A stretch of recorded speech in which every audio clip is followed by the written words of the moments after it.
change me in any way. You don't own me. Don't tie me down, 'cause I'd never stay. I don't tell you what to say. I don't tell you what to do. So just let me be myself. That's all I ask of you. I'm young and I love to be young. I'm free and I love to be free. To live my life the way I want.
Lord Almighty, I feel my temperature rising. Higher, higher, it's burning through to my soul. Girl, girl, girl, girl, you gonna set me on fire. My brain is flaming,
test。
with the smile.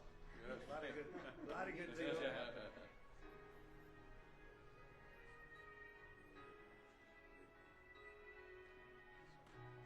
Does everybody like the music? Yeah, it's a perfect song. That's good music. Does not steal your song. Should go to the YMCA. YMCA, yes. That's the one thing with dance.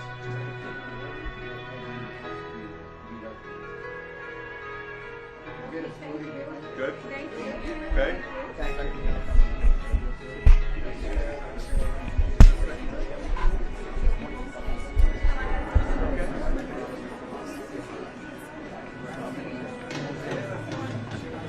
Right.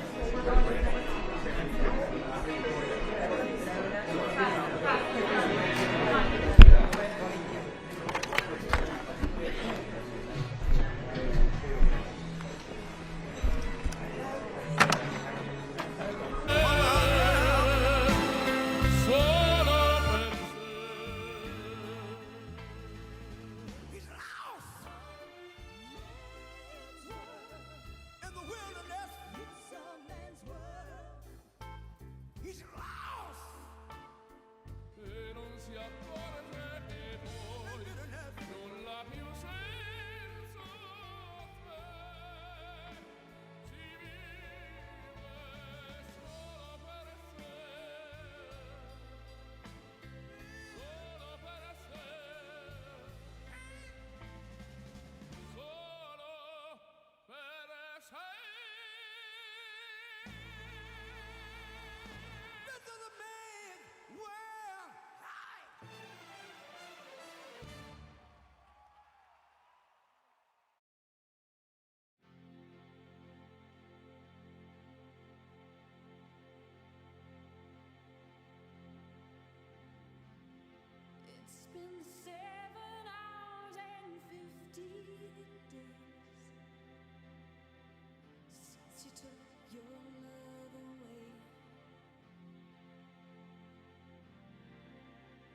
be lights burning brighter somewhere.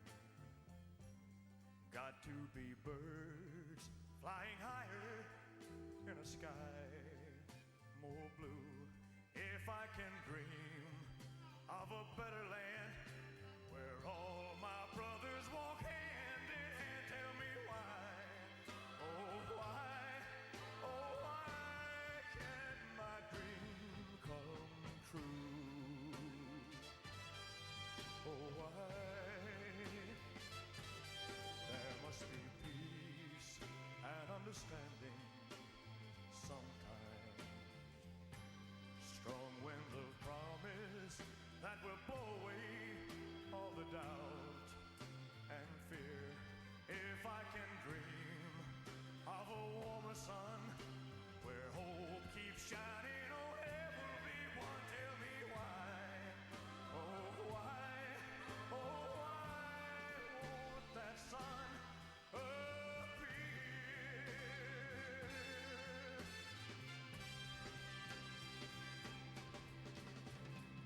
We're lost in a cloud with too much rain. We're trapped in a world that's troubled with pain.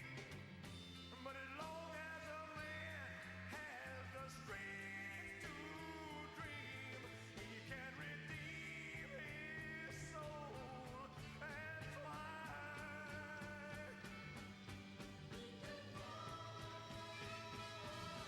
Deep in my heart, there's a trembling question. Still I am sure that the answer's gonna come somehow.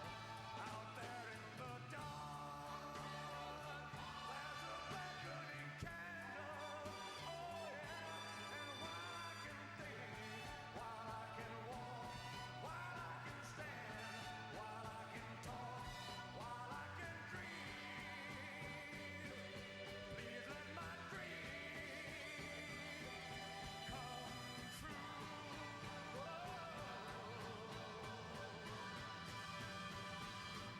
Right now,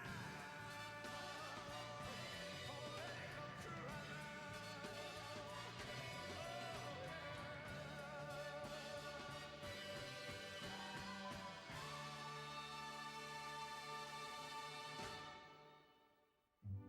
Thank you. Good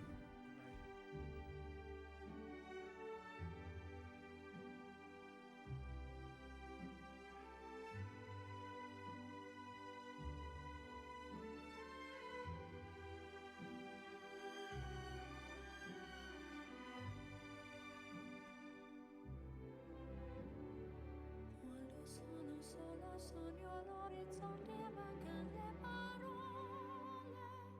Sì, lo so che non c'è luce in una stanza quando manca il sole. Se non ci sei tu con me su le finestre, mostrar tutto il mio cuore che hai acceso. Chiudi dentro me la luce che hai incontrato per strada. Time to say goodbye. Paesi che non ho mai veduto e vissuto con te. Adesso sì li vivrò con te. Partirò su navi per mari che io lo so l'uomo non esistono più. It's time to say goodbye. Quando sei lontana sogno all'orizzonte e manca le parole. E io sì lo so che sei con me, tu mia luna, tu sei qui con me.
Ladies and gentlemen, please welcome the Vice President of the United States, J.D. Vance, Secretary of State, Marco Rubio, Special Envoy, Steve Witkoff, and the Executive Board Member, Jared Kushner.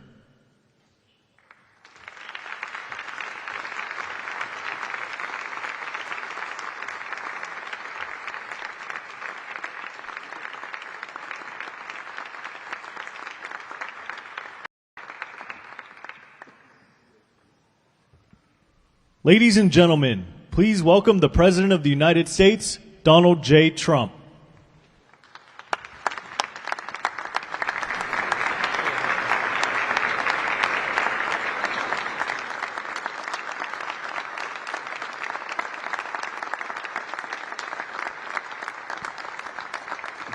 Well, thank you very much. This is a big day, and lots of people watching, and especially from other countries, the leaders of, as you know, the other countries, because we have a large group of leaders, and the ones that aren't here are watching on Zoom.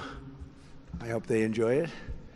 And the press, we appreciate it very much, so respectful. You've been so respectful of what we're doing. What we're doing is very simple, peace.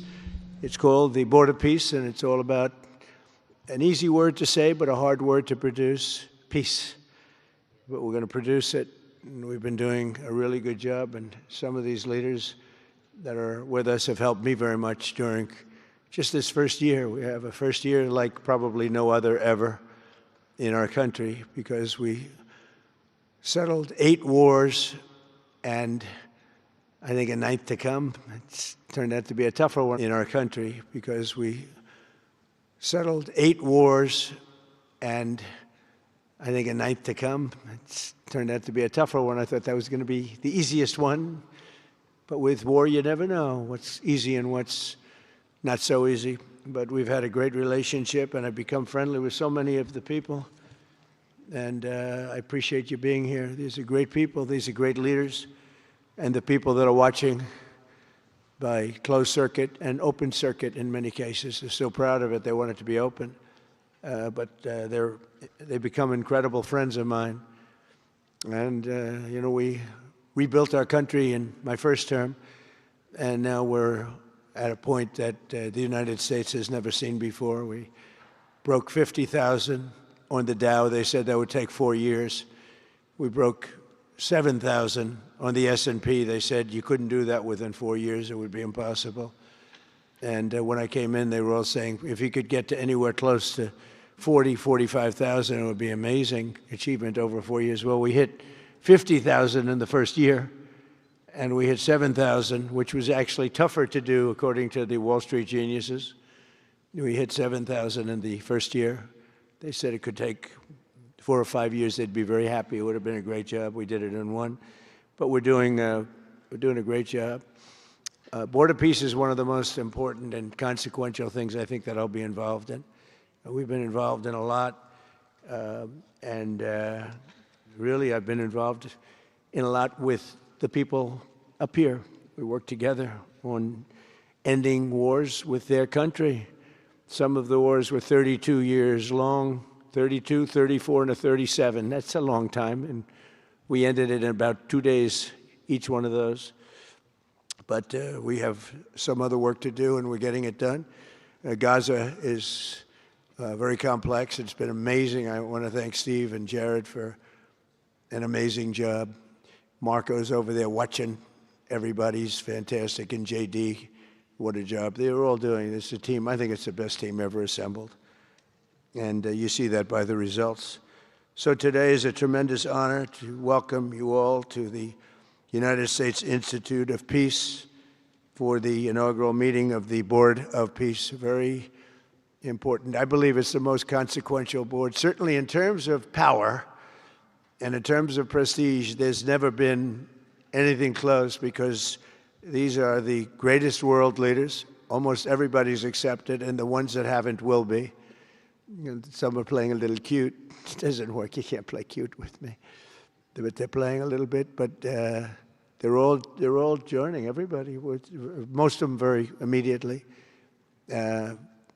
A few that we really don't want because they're trouble. Take care of them.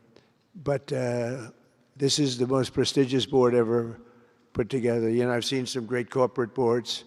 I've seen some great boards, period. It's peanuts compared to this board, because we have virtually everyone is the head of a country other than Johnny, but he's the head of soccer, so that's not so bad, right, Johnny? I like your job the best, I think. And by the way, your World Cup has set every single ticket record in the history of soccer. In the history, nobody's ever seen anything like it. The sales are virtually complete. Nobody's ever seen anything, so congratulations. You made a good decision. We did it together. Thank you, Johnny. Great guy. So I want to thank the many leaders and dignitaries who have traveled great distances and lengths for the important gathering that we're at right now. This building was built for peace, and nobody knew what to name it. And then Marco named it after me. I had nothing to do with it. I swear I didn't. I swear. I had no idea. They said, there's a surprise coming. I didn't know the surprise. I thought they were going to give me a lot of money or something, maybe cash. Could always use some extra cash. But I came and they stopped the beautiful beast. I got out very safely, I'm sure, and looked up, and there it said, Donald J. Trump on the building. And when I say that had nothing to do, nobody believes it, and that's okay. But I appreciated it. That was Marco and JD and a group got together and they did that, and I just thought it was very nice. And it makes me work harder. We're going to have to work harder. We're going to have to make this building much more important. It's brand new. They built it for peace, but nobody occupied it. You know, nobody knew what the purpose of it. But the architecture is so beautiful, and it was with the meeting rooms, the reception rooms. It's really amazing. Who would think that it was built without anybody in mind or anything in mind, and then the State Department took it over. They liked it. Marco came over one day. He saw this. He said, this building is great. And he actually claimed it, right? He claimed it. And that's what he does. Where is Marco? I said, Marco, is that true? You claimed this building. You took it away from about 5 groups that wanted it. That was done very quickly, very methodically. But it was really, really built so beautifully in such a beautiful building.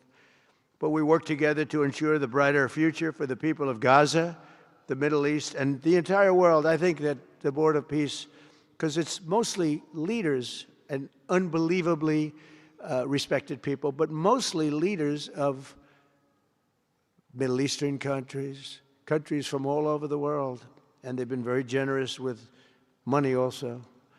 And the United States, which I'll say in a moment, is also very generous with money. Because there's nothing more important than peace. And there's nothing less expensive than peace. You know, when you go to wars, it costs you 100 times what it costs to make peace.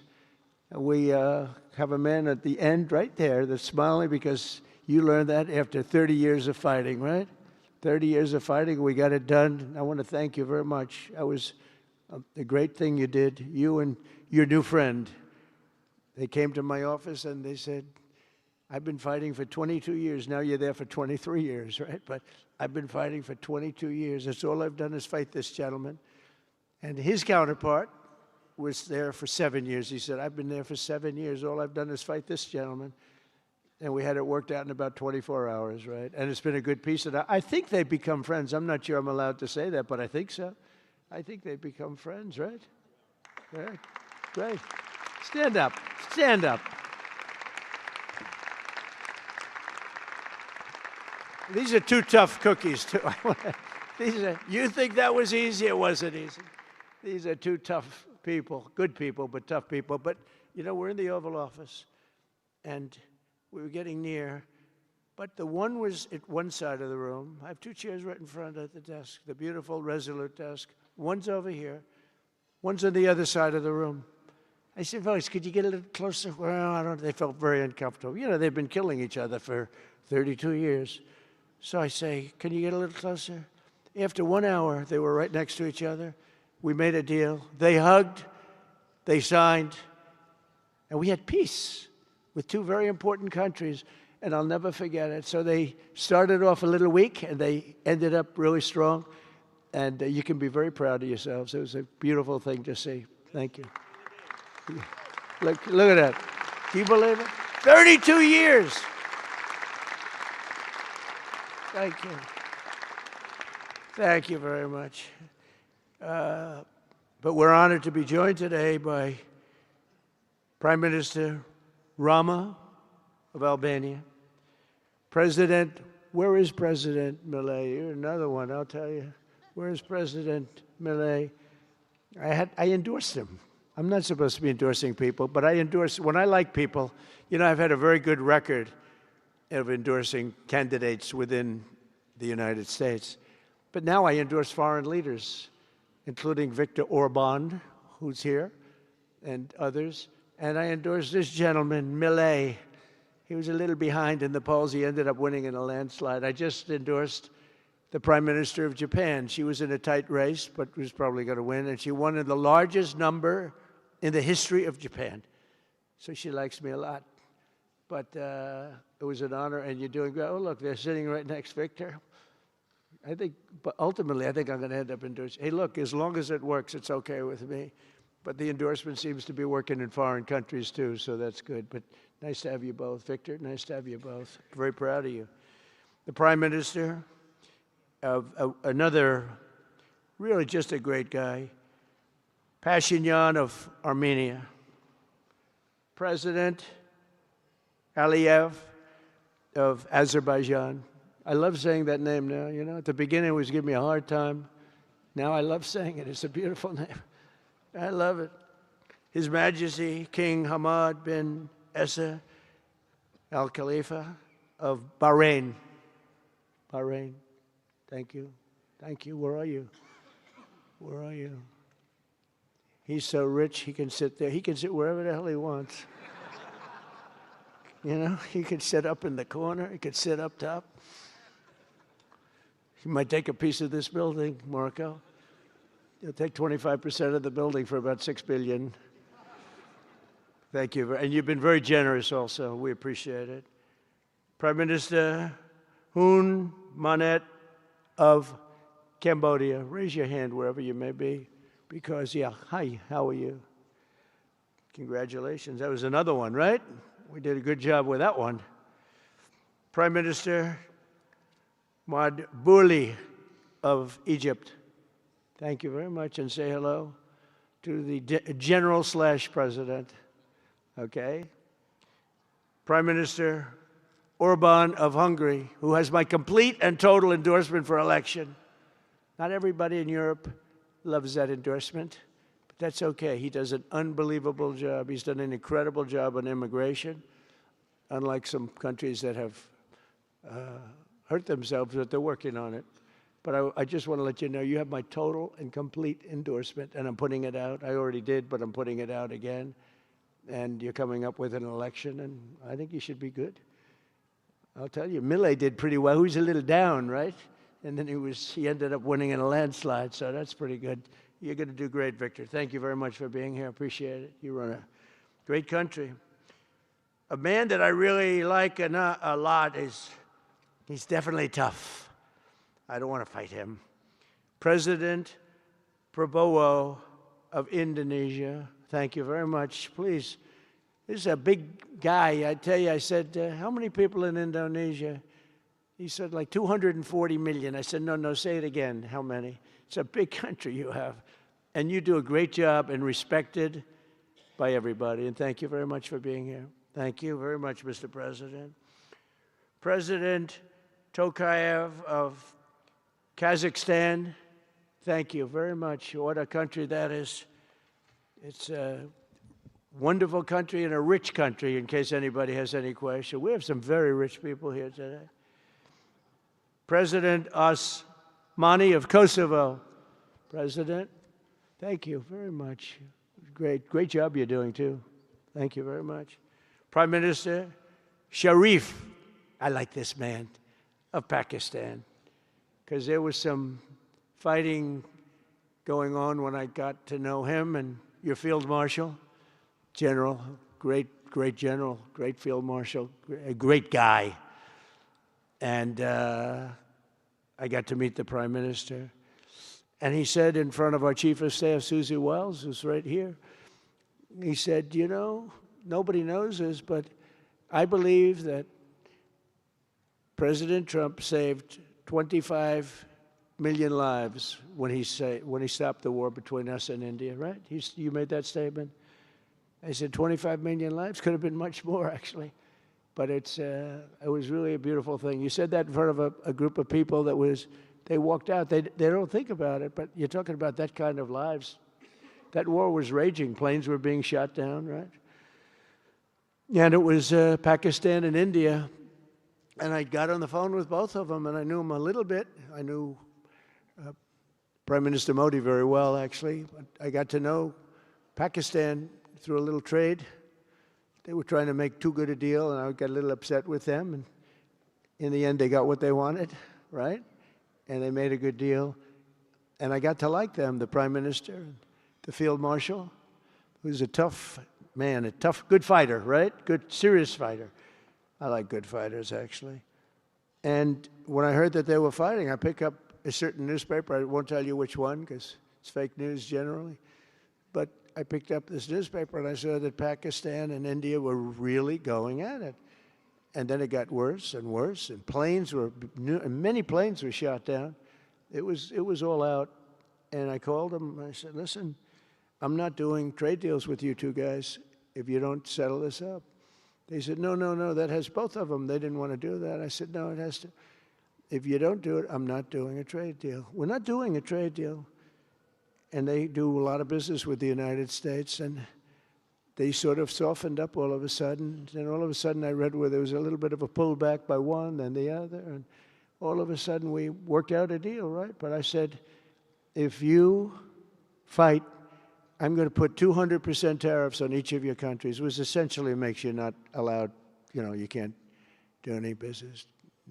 One of them, I won't say which one, said, no, can't do that. They both wanted to fight.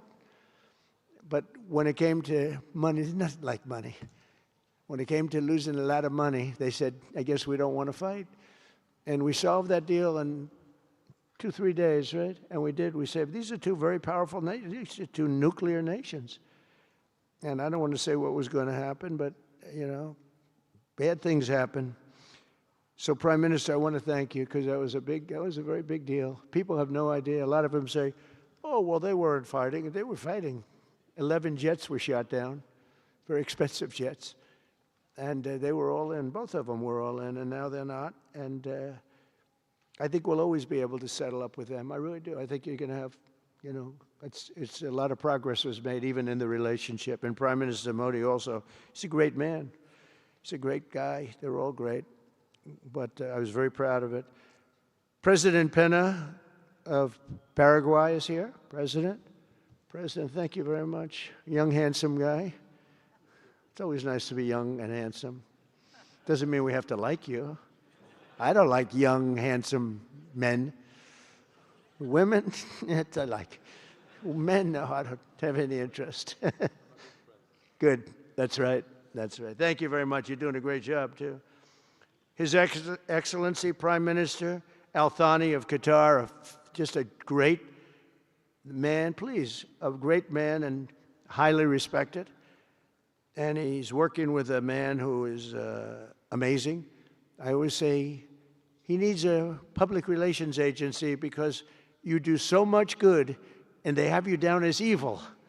And you're not evil. You help us so much and you're such a good ally. And I just want people to know that. And the Emir is incredible, smart. As smart as you can be, a great leader.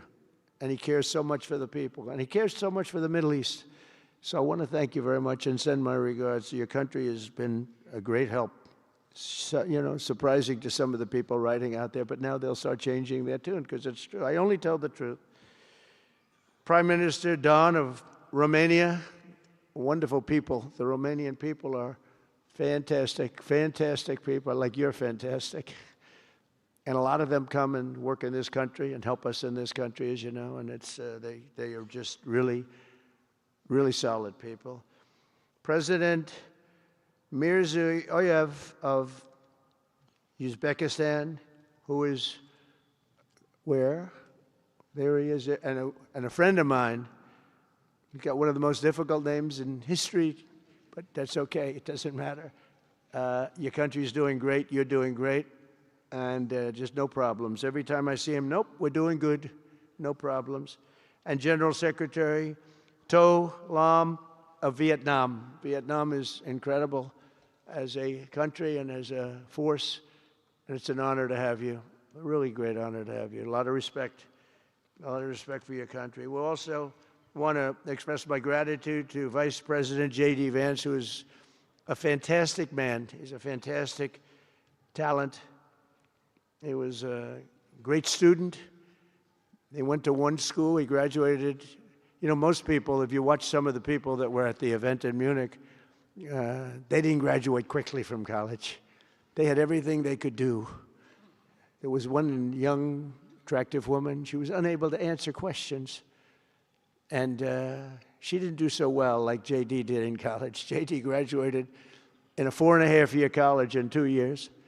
And then he went to Yale and he graduated at the top of his class, went to the military grade. But when he went to Yale, there was one person that was marginally ahead of him, so he married her. Can you believe it? He married the person that was ahead. I don't know. I always like to say J.D. was first and Usha was second, because I get a little uncomfortable when I say the, but he's been incredible. He's a brilliant guy and a great guy, and he's been my friend. All of our people, we have a fantastic group of people, our cabinet members, everybody, many of them here, but JD's been great. Thank you very much. He gets a little bit tough on occasion. We've got to slow him down just a little bit on occasion. He says his mind. Now then we have the opposite extreme. We have your friend sitting in the back. Your best friend sitting in the back is Marco. Marco does it with a velvet glove, but it's a kill, right? The result is the same. They do it very differently. And Marco, you really did yourself proud 2 days ago in Munich. In fact, so proud that I almost terminated his employ because they were saying, why can't Trump do this? I do, but I say it differently. But Marco, don't do any better than you did, please. Because if you do, you're out of here. But no, I want my guys to do great. And the acclaim he's gotten and the acclaim JD gets is great. We have smart people. And when you see the representatives there, like Gavin Newsom, he didn't know what he was doing. They didn't even know why. He didn't know why he was there. Or AOC, she was unable to answer a simple question. And she could have said, well, I'm studying it, and I'll report back to you next week. You know, you can get away with that. But she just went, it's actually, I think it could be a career-ending answer, because for 25 years, anybody running against her, I think Susie is going to use that little piece of stuff. It was not good. It was not good. That was not a natural. So I want to thank JD. I want to thank Secretary of State Marco Rubio. They're extraordinary. I want to thank Special Envoy for Peace, Steve Witkoff, who has been unbelievable. You know, I took Steve because I was a developer in New York, really successful, actually much more successful than Steve, but I don't want to say that. I'm not going to say that, Johnny. I refuse to say it. But I saw something in Steve. Steve's a great negotiator. Everybody loved him. All these developers, and they're tough. You know, New York developers tend to be on the tough side. And, you know, most of them hate each other. Like a lot of the people in this room hate each other. You know, it's sort of natural, I guess. But we're bringing love back into the room like the old days. But everybody loves Steve. Every developer, the worst, most evil people, horrible human beings, actually. And they love Steve. So I remember this, and we had some conflicts, to put it mildly, in the world. And I said, Steve, how would you like to be Henry Kissinger Jr. that doesn't leak? And he said, are you a leaker, Steve? No. He didn't even know what the word meant, and it's true. I always say Henry Kissinger, who was one of the great leakers of all time, by the way, Richard Nixon said to him, Henry, who's leaking all this stuff? I don't know, Mr. President. It was Henry. It was like, these are little stories I like telling you. But Steve has been unbelievable. Everybody likes him. Ukraine loves him. Europe loves him. Russia loves him. I mean, there's nothing wrong with this. He goes to see President Putin. Didn't know Putin. I set him up a meeting to see. I said, how's Steve doing? Sir, he's still inside. Oh, that was an hour. I called back, tell Steve to call me when he's finished. I want to find out what the hell is going on. We want to end that war. So he's still inside. 3 hours, 4 hours. They were together for 4 hours, the first meeting. That's talent. And they get along. I mean, people like or don't like Putin or Zelensky. They get along. Same thing with Zelensky. I mean, they all love Steve, and Steve's doing a great job. That's a tough one. That's a much tougher one. I would have thought that some of the ones that we settled that are up here would have been, I thought this would be easy because I have a very good relationship with President Putin. I have a very good relationship with President Xi. I'm going to be going to China in April. That's going to be a wild one. I said, but we have to put on the biggest display you've ever had in the history of China. You know, last time I went to China, President Xi, he treated me so well. He gave me a display. I never saw so many soldiers all the same height, exactly the same height within a quarter of an inch. You can do that when you have 1.4 billion people. You know, lots of shoulders. Everybody was within about 1/8 of an inch the same height. I said, if they put their helmets down, you could have played pool on the top of their heads. And it was pretty amazing. But I said, you got to top it. He said, I'll top it. We're going to top it. We're going to have a lot of the people, most of the fake news back there is going to be going. So we have, Steve has done a great job. And then a little bit later on, we brought Jared in. Jared was responsible for the Abraham Accords, which is incredible. Nobody else could have done that. A very smart guy. And we're making Jared an envoy also, envoy of peace. They're both envoys of peace. And you couldn't get two. I tell you what, I watch these two guys. I say, at least we're covered from an IQ standpoint. These two guys walk into a room. And, but people like them both, you know. They're good people. And they like them both. And they've had some very good meetings. They've had some very interesting meetings having to do with, as you know, Iran is a hot spot right now. And they're meeting, and they have a good relationship with the representatives of Iran. And, you know, good talks are being had. It's proven to be, over the years, not easy to make a meaningful deal with Iran. We have to make a meaningful deal. Otherwise, bad things happen. But we have to make a meaningful deal. But they have a great relationship with the representatives of Iran. They have a great relationship with the other one that they're really working on now. Because so many of these, I mean, as an example, Kosovo, Serbia. I did that one. Could you stand up, if any of you guys are, when you're here, just stand up for a second. Kosovo, Serbia. Stand up. What a job. Thank you very much. We appreciate it. So good. And you're getting along. And when you don't get along, you'll call me, and we'll get it solved, right? We'll get it solved. Thank you very much. Really good. And then again, Pakistan and India. That was a big one. And just, I think you should actually stand. Come, please. Stand just for a second. Pakistan and India, thank you very much. And I spoke to Prime Minister Modi. He's excited. He's watching us right now. Egypt and Ethiopia. We're going to get that. You know, there's a little dam that got built. Little dam, like maybe the largest dam in the world. Built and financed, of course, by the United States brilliantly. And having a little trouble getting water to the Nile. It's not, that's a tough situation, but we're going to get that solved. Armenia and Azerbaijan, we talked about, and again, thank you, fellas, very much. Great job. Great job. Thank you. Cambodia and Thailand. So incredible what you did, that you got together and it all worked out. They're watching right now on closed circuit. Thank you very much, and thank you. That was a big one, Cambodia and Thailand. These are nasty fighters, I have to tell you. These fighters are nasty. Now we talk about, you talk nasty fighter, you're nice guys compared to this. Congo and Rwanda. That was, and we've got them pretty peaceful. There's little flare-ups every once in a while. I'll get a call once a week. Sir, there's a flare-up in the Congo again. We'll get it straightened out, right, Susie? We'll get it straightened out. And Israel, as you know, with, you could say Israel in numerous countries if you want to really know the truth, but Israel and Iran, and we'll see where that goes.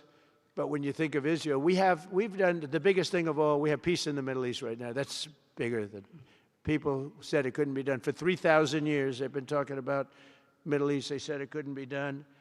And you look at what's happened in Gaza. And one of the keys to it was when we took those beautiful, magnificent, we just ordered 22 more of them, updated model. The B-2 bombers are incredible. I never understood the B-2 bomber. I'd watch, it's a wing. And I've never quite understood that, Johnny. I'd look at it, I'd say it was beautiful, but what does it do? It carries very big bombs. And it went into Iran, and it totally decimated the nuclear potential. And when it did, when it decimated that, all of a sudden we had peace in the Middle East because there was a black cloud hanging over the Middle East, and if that wasn't done, that cloud would have been there. And countries like Saudi Arabia, countries like Qatar, countries like, nobody could have signed. You would have had that threat. Nobody could have had, you couldn't have had peace in the Middle East. So now we may have to take it a step further, or we may not. Maybe we're going to make a deal. You're going to be finding out over the next probably 10 days. But this meeting today is proof with determined leadership, nothing is impossible. When I took office, the war in Gaza was raging with thousands of people being killed and no end in sight. Today, thanks to unrelenting diplomacy and the commitment of many of the great people in this room, we have 59 countries signed up on Gaza. Think of that. We have, it's amazing. But all the people, many, really so many in this room, the war in Gaza is over. It's over. There are little flames. Hamas has been, I think they're going to give up their weapons, which is what they promised. If they don't, it'll be, they'll be harshly met, very harshly met. They don't want that. All the stuff like they don't mind dying. They told me that's not true. Everyone said, oh, they don't mind dying. No, they don't want to die. They said, we don't want to die. People don't want to die. The ceasefire was held, and every last remaining hostage, both living and dead, has been returned back home. Think of that. That was an impossibility. And we did hundreds of hostages, but the last 20, and I always said to Steve and Jared, I said, the last 20 are going to be very tough, very, very tough. And we got them back. We got the living back, and then we only got about 16 of the dead, and we said, well, you got to get them all. You promised them all. And they dug and dug and dug. You can imagine it's a job that's brutal. And Hamas really did a lot of that work. And you got to give them credit for that. They brought the last one home a week ago, and we got all 28 of them, living and dead. The amazing thing, because I've never seen anything quite like it, the parents of the dead, they knew their boy was dead. This case, boys, all boys, men, but to the parents' boys. They knew their boy was dead. They wanted that dead body as much as if he were alive. And when they got them back, there was great sadness, but there was great joy, too. They wanted it as much as the people that got their sons back alive. But we got a lot of people before those 20, Steve, what nobody talks about. But, hundreds of people. We did a good job, and you guys did a fantastic job. I want to thank every nation that helped us achieve this monumental breakthrough, saving countless lives, and really bringing peace and bringing the concept of peace, because nobody thought peace in the Middle East. I've always heard peace in the Middle East is impossible, and it's turned out not to be. And we do have some work to do with Iran. They can't have a nuclear weapon. It's very simple. You can't have peace in the Middle East if they have a nuclear weapon. And they can't have a nuclear weapon, and they've been told that very strongly. Since the hard-won ceasefire of last October, the United States and our partners have facilitated the delivery of vast amounts of humanitarian aid, numbers that nobody's ever seen before. In November, the United Nations Security Council unanimously approved the Board of Peace. And last month in Davos, we welcomed over 24 members to this very important new organization. And we are very closely working with the United Nations. In fact, I'm going to speak to the Secretary General in a little while. He's a good man. And I've had a good relationship. Other than in my last speech, they did turn off my teleprompter. I got up there. My teleprompter didn't work. I'm sitting in front of all of you people and more. I had no teleprompter. I knew I was in trouble because I'm walking up. The teleprompters are over here. I had the most beautiful speech ready. I was all set to knock him dead. First, I had an escalator that stopped. You know that. It's going up. Boom. It's lucky my movie star first lady was in front of me because I put my hand on a certain part of her body, and I was able to stop my fall. Otherwise, because she had no trouble, I said, boy, that was a very sharp stop, Johnny. So I said, that was strange. I've been on a lot of escalators. It's never happened before. Usually it stops very slowly. This was just boom. But our first lady was right in the proper location for me. I'm waving to people, and she was holding on a little tighter. She knew what was happening. She did. She said, that's a very successful movie out right now, like #1. Can you believe this? And she's a big movie star. And I always say it's trouble because I always say there's not room in one family for 2 stars. I told her that. We can't have 2 stars in one family. So I don't know what that means, but it's not good.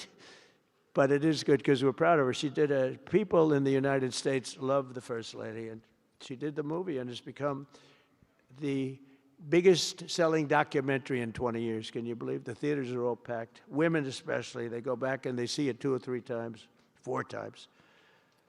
But together we're committed to achieving a Gaza that is properly governed throughout. The whole area is going to be, so many countries that have really nothing to do with the Middle East, but they're maybe somewhat close by. They're all involved. They want to go in and fight. They tell me all the time, we'd like to send soldiers to fight if it's necessary. And I don't think it's going to be necessary. We have 2 countries that want to go in and do a number on Hamas. I said, I really don't think I hope it's not going to be necessary because they made a promise and they promised me get rid of their weapons. Looks like they're going to be doing that, but we'll have to find out. But it's no longer a hotbed of radicalism and terror. And to end that, we have today, and I'm pleased to announce that Kazakhstan, Azerbaijan, UAE, Morocco, Bahrain, Qatar, Saudi Arabia, Uzbekistan, and Kuwait have all contributed more than $7 billion toward the relief package. That's great. Thank you, fellas. Thank you.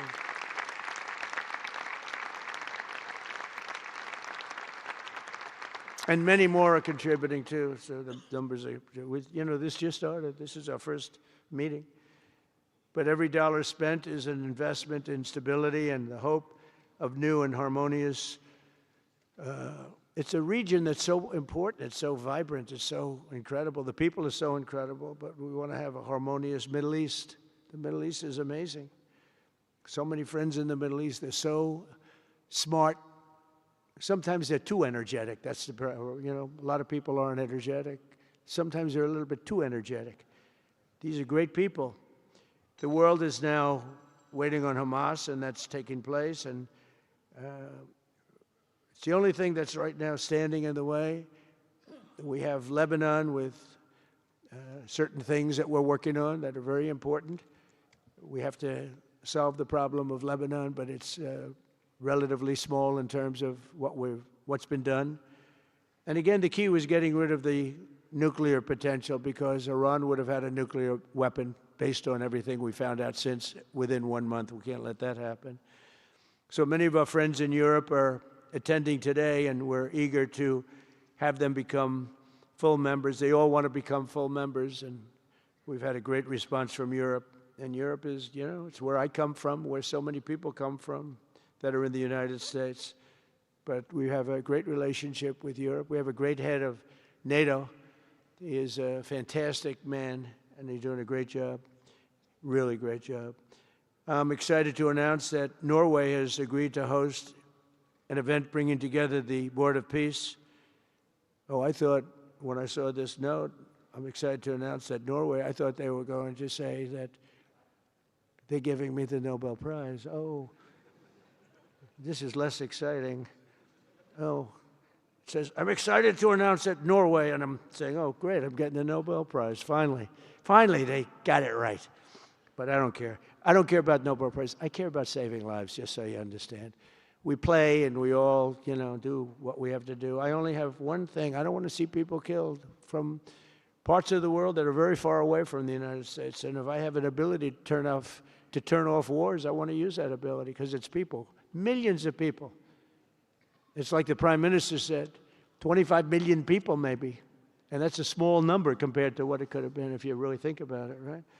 No, I want to save lives, and I don't care about prizes. And the UN Office for Coordination of Humanitarian Assistance is raising $2 billion for the support of Gaza. Additionally, Japan has just committed to host an aid fundraiser, which will be a very big one, it's already successful. We know some of the numbers that are being talked about, which will be attended by other nations in the region, including South Korea, the Philippines, Singapore, and others. And I know that China is going to be involved, and I think Russia is going to be involved. I think they will be. I want to have everybody, get all sides, because it doesn't help when you have all sides with one ideology. You have to have everybody together for this. I'm also pleased to announce that FIFA will be helping to raise a total of $75 million for projects in Gaza. And I think they're soccer related, where you're doing fields and you're getting the greatest stars in the world to go there. People that are bigger stars than you and I, Johnny. I hate to say it. I met one of your great stars who came to the White House, as you know. And my son was very excited. These are great people. These are great people. And Johnny's going to bring the stars to the area. And they're really known. People in Gaza know every one of them, right? So it's really something. And we'll soon be detailing the announcement. And if I can I'll get over there with you. I want to thank Johnny and FIFA for all of the wonderful things they did and are doing. They gave me their first Peace Prize. They gave me a Peace Prize. I think they saw that I got screwed by Norway, and they said, let's give him a Peace Prize. I mean, very good. Thank you, Johnny. I appreciate it. Johnny's very smart. He says very, very smart. The nations represented here today, just in closing, are not just contributing money. Some are also pledging personnel to help preserve the ceasefire and secure a very enduring peace. We have to have enduring peace. Having peace, knowing it's going to blow up in 2 weeks doesn't mean anything. In particular, Indonesia, thank you very much. Indonesia. It's a great country. Thank you very much. Look at that man. Look how tough he is. You think it's easy dealing with him? Look at that face. You are a tough cookie. And we say it lovingly, too. We need strength. You say, see, he doesn't mind. He's tough and he's smart. And smart is more important. Morocco, thank you very much. Great. What you're doing is great. Albania, Kosovo, Kazakhstan have all committed troops and police to stabilize Gaza. Egypt and Jordan are likewise providing very, very substantial help, troops, training, and support for a very trustworthy Palestinian police force. We think we're getting some very good people on that police force. And, it's peace in the Middle East. We have peace in the Middle East. Think of it. For years you've been hearing about peace in the Middle East, and everybody's saying it's impossible. All of these countries are working together around the vision of a Middle East that is free from the curse of extremism and terror. And now is time. And by the way, even people with extremism and preaching extremism, they're exhausted. They're tired. It's been going on for too many years. I don't care who you are. They're tired. They want peace. And now is the time for Iran to join us on a path that will complete what we're doing. And if they join us, that'll be great. If they don't join us, that'll be great too. But it'll be a very different path. They cannot continue to threaten the stability of the entire region, and they must make a deal. Or if that doesn't happen, I maybe can understand. If it doesn't happen, it doesn't happen. But bad things will happen if it doesn't. With the commitments announced today, the Board of Peace is proving that it does not just convene countries. It devises and implements, and real solutions happen. We've come up with solutions. This is so little talk. This is Very little talk, all action. First time, it was always talk in the Middle East. People would talk about peace in the Middle East, and then they'd go home and they'd never even think about it again. Nothing would happen. We're providing a model for how responsible sovereign nations can cooperate to take responsibility for confronting problems in their own regions. The Board of Peace is showing how a better future can be built, starting right here in this room. And I want to let you know that the United States is going to make a contribution of $10 billion to the Board of Peace. Thank you.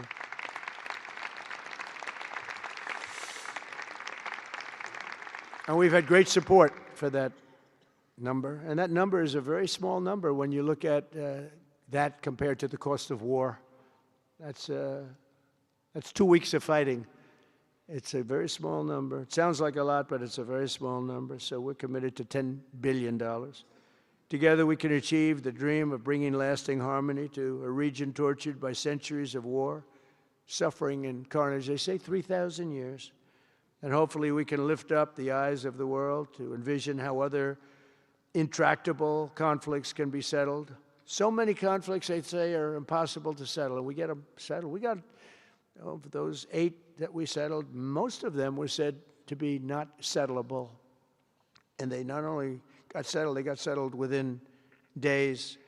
More impossible problems can be solved as we go along this very beautiful path. I think it's a beautiful path. I think it's such an important day. Even the weather's beautiful. We walk in, it's beautiful. Everything's beautiful. But the ancient wounds can be healed, and they are indeed ancient. This has been going on for so many centuries that our entire planet will be a better, safer, more beautiful, and more peaceful place for us all.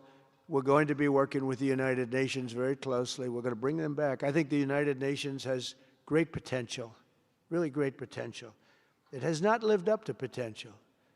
The 8 wars, I never even spoke to them about one of them, and I should be speaking to them about all of them.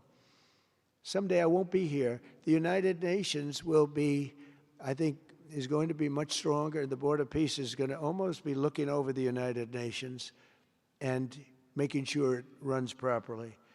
But we're going to strengthen up the United Nations. We're going to make sure its facilities are good. They need help, and they need help money-wise. We're going to help them money-wise. And we're going to make sure the United Nations is viable. And you have some very good people at the United Nations, can do a good job.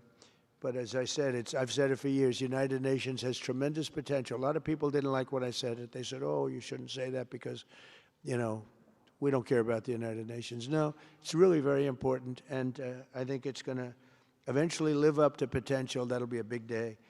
So I want to thank everybody for being here. You're my friends. You're great leaders. You're great people. And I can honestly say, you know, you're strong leaders, you're tough leaders in many cases, and every single one that I'm looking at that's right here, I've gotten to know and I've gotten to respect, and really you're friends of mine. And if I can help you at all, you let me know. But this is going to be something, the Board of Peace will be something that, the likes of which I don't think anybody's seen before. And thank you all very much. It's a great honor. I'm going to ask J.D. Vance to come up and say a few words. Thank you very much.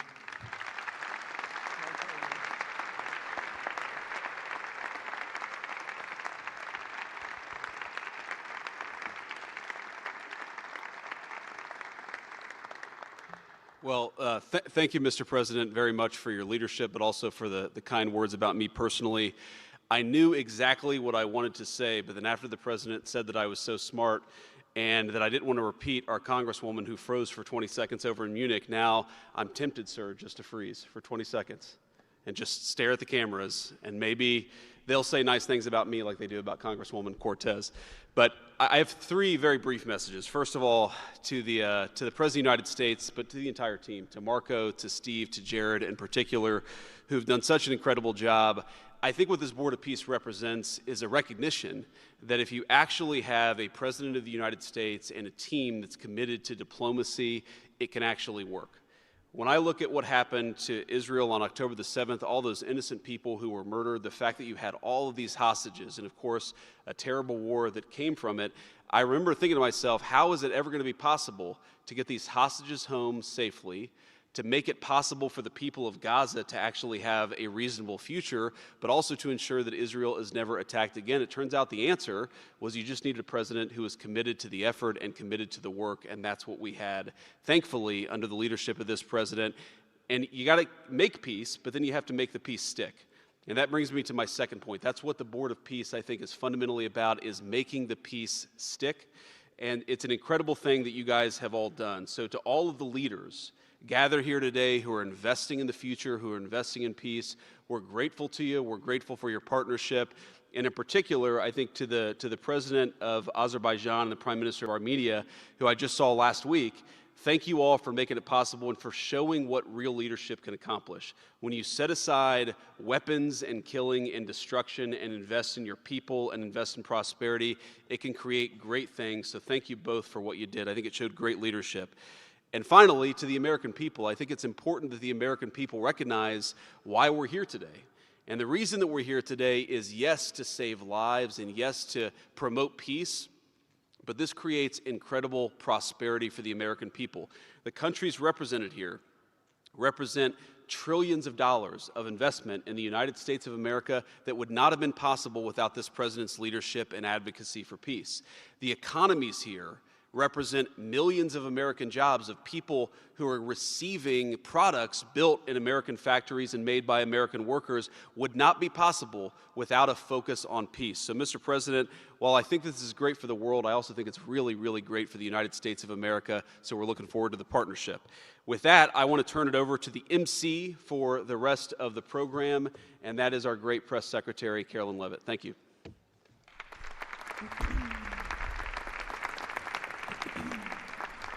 Well, congratulations, Mr. President and Mr. Vice President, for convening the first ever Board of Peace meeting, and we will now hear from our Secretary of State, Marco Rubio.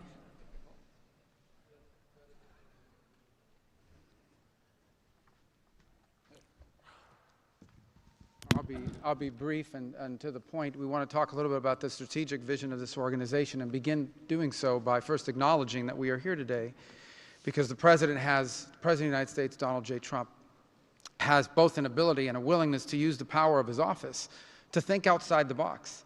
And that's why we're here today. This was a very unique crisis in Gaza, one that the existing international institutions could not solve or figure out. It needed a very specific type solution that required the partnership of all the nations that are here, including those that are here on an observer status. And we appreciate you coming today and being a part of this as well. And that's the point I want to drive home today. And soon you'll hear from Steve and Jared, who, by the way, deserve an incredible amount of credit for pulling this together and working countless hours and traveling all over the world. They truly deserve our appreciation and thanks for the work they've put in under the leadership of President Trump to make this possible. This Gaza situation was impossible to solve under orthodoxy, under existing structures. And so what we did is they went to the UN, and they got the UN's approval to put this group together and bring these nations together to come up with a very specific solutions to a very unique and specific problem. We have a long ways to go. There's a lot of work that remains. It will require the contribution of every nation state represented here today, and we thank you for being a part of it. And we hope that this can serve as a model for other complex and difficult situations so they can be solved in the same way. But right now the focus is on this one. We have to get this right. There is no plan B for Gaza. Plan B is going back to war. No one here wants that. Plan A, the only path forward, is one that rebuilds Gaza in a way of enduring and sustainable peace where everyone can live there side by side with one another and never worry again about returning to conflict, to war, to human suffering, and to destruction. And again, Mr. President, thank you for having the vision and the courage to pursue something that has never been done before, and we're not done yet. And thank you to Steve Witkoff and Jared Kushner for the time and the work they've put into this. And thank you on behalf of the State Department and the U.S. government to all of the nations that are here. Every one of you is indispensable, including our observer partners, who we hope can find your way to join us at some point as officially part of this. But we are grateful for the fact you're here today and the contributions you've made already. Thank you.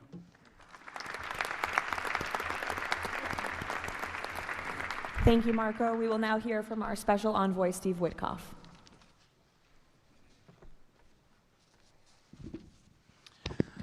Thank you, everybody, for being here. I don't know if we ever believed that this was possible when we first started envisioning a Board of Peace, but of course, under the President's indispensable leadership And it begins with that. It begins with President Trump's leadership and his direction.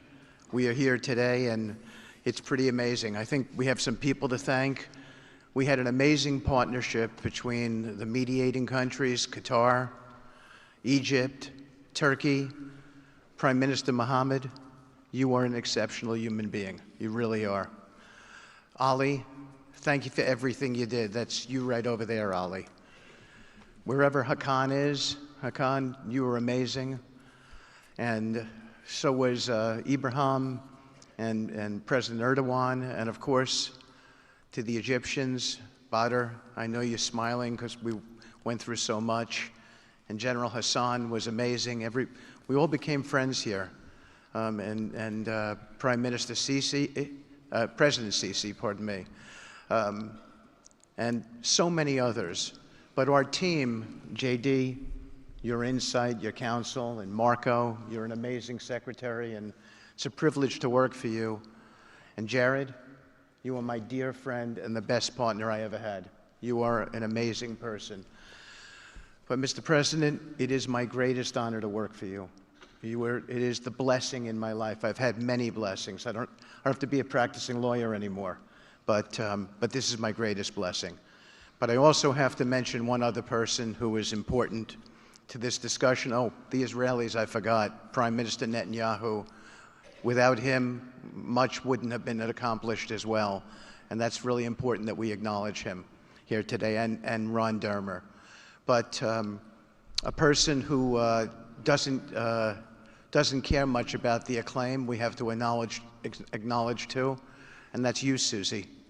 Because I would come back and you would say to me on every trip, what can I do for you? This matters. And you are an inspiration for all of us. So I thank everybody, and let me get on to, am I going on to the next slide? Sure. Caroline? Sure. Okay. So with regard to the hostages, we're here today, again, I say it, I know it sounds redundant, but we're here today because of President Trump. Without him, none of this was possible. There were 251 hostages. 168 came out alive. 83 bodies were returned to their families so that they could grieve and remember their loved ones like in a normal way. In a way that brought their families together. So that was just as important. This was a monumental effort, and I want to tell a story about the president. Every time a hostage family came to visit with us, they were not on the president's schedule. I would walk down to the Oval Office, I would tell the president that there was a hostage family here, and he would say, Steve, bring them up. Every single time. Mm-hmm.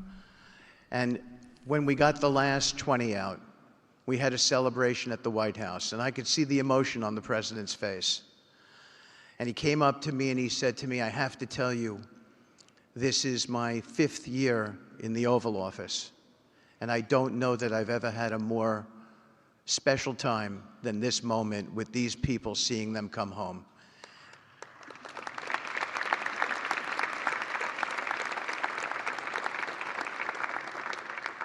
And I said to the president, you have to look around because none of them would be home without you, sir. None of them. So I only want to tell you, Mr. President, you gave me my greatest honor to work on this effort, and I thank you.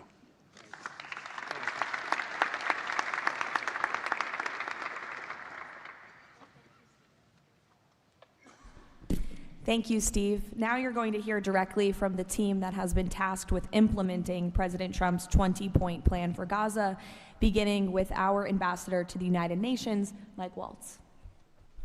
Thank you, and thank you, Mr. President, Excellencies. First, let me wish everyone a happy and prayerful Ramadan. Thank you so much for joining all of us today. Mr. President, Excellencies, bottom line, humanitarian aid has absolutely surged since the Gaza war ended. Our Central Command, our great military, is working together with Israel, with the UN, so many countries here to coordinate the aid, to make sure there's deconfliction. Over 70 countries now are participating in our Civil Military Command Center, And here are the results. Aid is up. 4,200 aid trucks have entered Gaza each week for 13 consecutive weeks, the longest stretch of high-volume assistance to Gaza in years. Diversion is down significantly from prior to the ceasefire, with less than 1% diverted this month. Food supplies are way up. We are reaching the full 2.1 million Gazans with aid, up 5 times from the delivery levels before the ceasefire. The percentage of households experiencing severe hunger has dropped from about 30% to down to 1%. As of this past February, drinking water has doubled and child malnutrition has been cut in half. If we could go to the next slide. Mr. President, only under your leadership and this great team could we bring together the United States, Israel, Egypt, Jordan, the UAE, the United Nations agencies. Mr. President, bottom line, like you, this is a board of action, not a board of endless talk or speeches, and these results are a true testament to your leadership and the leadership of this great team. We are saving lives, and it's an honor to be a part of it. Thank you, Mr. President. Dr. Ali Shaith. It is my honor to be here representing the National Committee for the Administration of Gaza. Thank you, President Trump, for your leadership, for your continued efforts.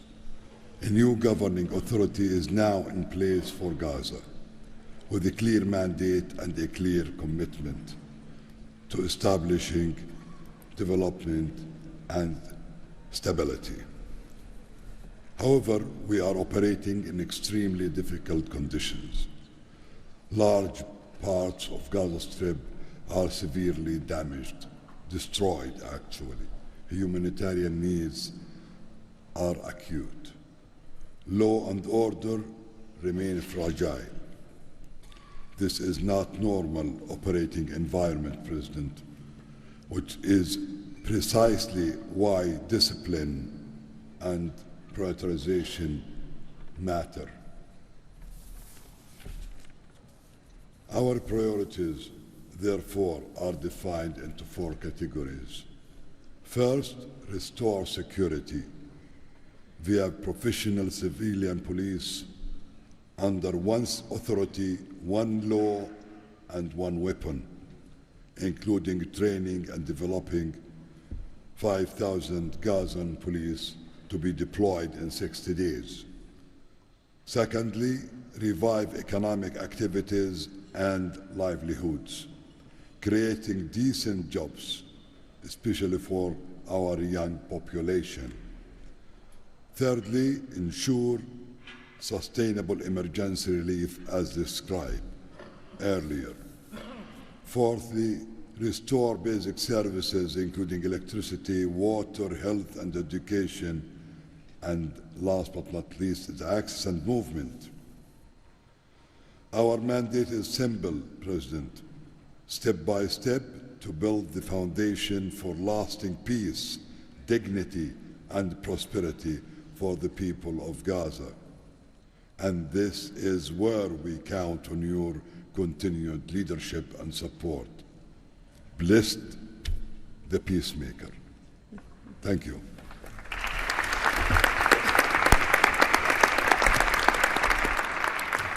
Thank you. Now Nick Mladenov.